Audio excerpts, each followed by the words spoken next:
Police estimate there are at least 10,000 people joining today's march in Port of Spain for good governance. As Peter Christopher reports, the various factions behind the march say there is more to come.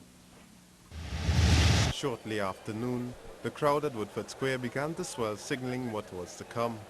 And by the time opposition leader Dr. Keith Rowley arrived, thousands were already gathered.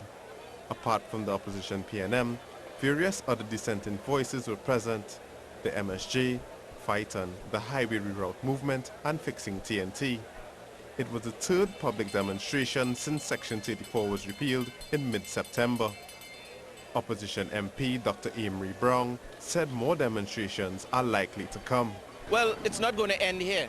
This is going to be a long road because we're dealing with some very interesting characters in government, and it's a very serious issue.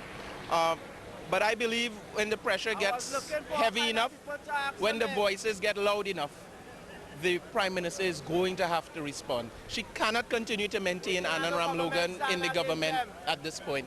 And Austin Jack Warner, I believe it's almost unanimous in the country. These people are simply inappropriate. After a short pause for prayer, the marchers set off onto Abercrombie Street. And from there, the deceptively large crowd continued to grow, as when the march seemed to be trickling to a stop, a second wave burst through the streets. Several COP jerseys were seen among the crowd, but apart from former chairman Vernon de Lima, no other prominent members were seen.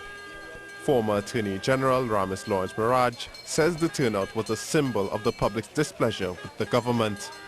The important message here is that the people of Trinidad and Tobago are not going to sit down and allow them to contaminate the Constitution and abuse power in Trinidad and Tobago. Enough is enough.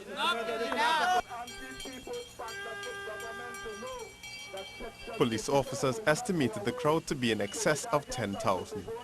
The factions behind the march strongly believe a clear message has been sent. Peter Christopher, C News.